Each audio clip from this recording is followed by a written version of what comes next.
नमस्कार मित्रों। मैं डॉक्टर राकेश रंजन, सहायक प्राध्यापक बीएस कॉलेज दानापुर से आज अलीगढ़ मुस्लिम विश्वविद्यालय के अंतर्गत जो FIP3 का जो कोर्स चल रहा है उसके अंतर्गत मैं दुष्यंत कुमार जी की एक बड़ी ही मशहूर गज़ल साए में धूप से जो ली गई है, कहाँ तो तय था चिरागा हर एक घर के लिए, उसके साथ दो अन्य शेर लेकर उपस्थित हुआ हूँ। दुष्यंत कुमार जी हिंदी गज़ल के लिए एक अपूर्व उदाहरण के रूप में जाने जाते हैं। आमतौर पे गज़लों का जो क्षेत्र आता है तो उर्दू भाषा की जो वरीयता है या फिर उर्दू भाषा उम, जो अपने अधिकार क्षेत्र में गज़लों को रखती है। इन्होंने हिंदी और उर्दू के बीच एक अपूर्व रेखा खींची और जो आम फ़हम जो जनता की जो भाषा है उसे अ, अपने गज़लों में इस्तेमाल किया। वो लिखते हैं कि मैं जिसे ओढ़ता बिछाता हूँ वो गज़ल आपको सुनाता हूँ। ये बड़ी बात है। दूसरी बात, भाषा के साथ-साथ इन्होंने जो अपनी गज़लों में जो समाहित किया कि जो इश्क या शायरी से अलग इन्होंने अपनी शेरो शायरी में जो जन आकांक्षाएँ हैं या फिर जो जनता की जो आवाज़ है या फिर सत्ताधारी पार्टियाँ जो हैं, वो जिस तरह से जनता का शोषण करती हैं, ये एक तरह से कह सकते हैं कि शासन व्यवस्था की जो कारगुज़ारियाँ हैं या फिर जो उनकी जो राजनीतिक दूरदर्शिता थी, उसकी पोल पट्टी ये खोलने का काम करते हैं। इसलिए राजनीतिक हलकों में इनके शेर बड़े ही चाव से, बड़े ही ज़ोर-शोर के साथ पढ़े जाते हैं। एक बहुत ही मशहूर उनका शेर है कि हो गई है पीर पर्वत सी पिघलनी चाहिए, इस हिमालय से कोई गंगा निकलनी चाहिए। तेरे सीने में नहीं तो मेरे सीने में सही, हो कहीं भी आग लेकिन आग जलनी चाहिए।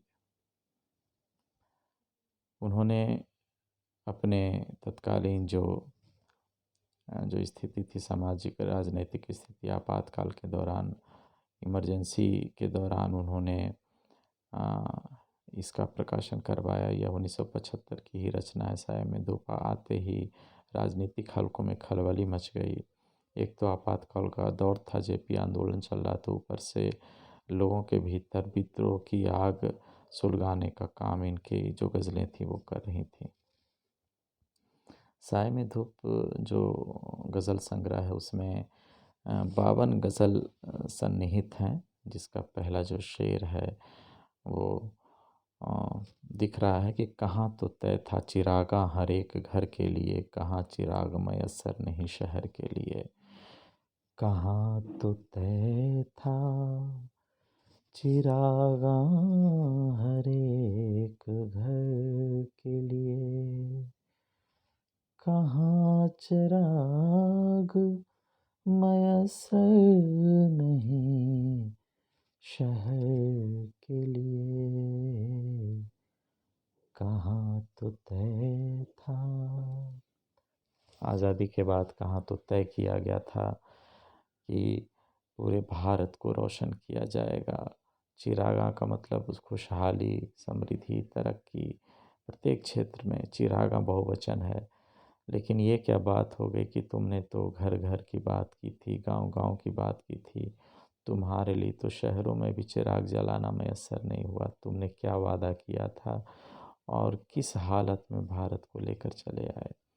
तो आज़ादी के बाद जो मोह भंग होता है 1967 में नक्सलवाड़ी आंदोलन होता है, तो उस दौरान कई कवियों ने 20 साल के परिप्रेक्ष्य में कलम चलाई है। रघुवीर सहाय ने भी, धूमिल ने भी, कि आदमी को जानवर बनने के लिए कितने सब्र की ज़रूरत होती है। 20 साल बाद में वो लिखते हैं।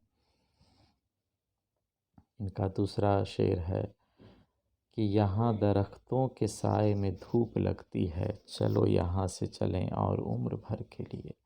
ये जो दरख्त है तत्कालीन जो शासन व्यवस्था है उसका प्रतीक है। वैसे दरख्त के लिए किसी को भी आप प्रतीक मान सकते हैं जो अपना काम ठीक से नहीं करते। दरख्त जो साया देती है, छाँव देती है, फल फूल सुख समृद्धि शांति शीतलता प्रदान करती है, ये एक ऐसा दरख्त है कि इन दरख्तों के साए में धूप लगती है।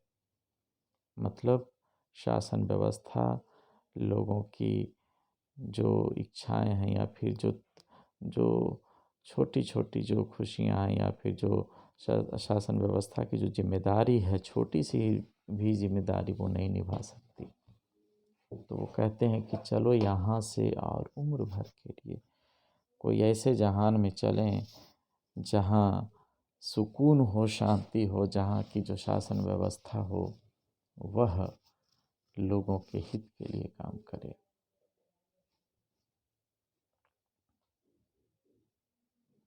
तीसरा शेर है, न हो कमीज़ तो पाँव से पेट ढक लेंगे, ये लोग कितने मुनासिब हैं इस सफ़र के लिए। भारत की जो जनता है उस पर ठुकराघात किए हैं कि ये जनता यथास्थितिवादी है, कुछ भी सह लेती है, वो प्रतिकार की भाषा नहीं जानती।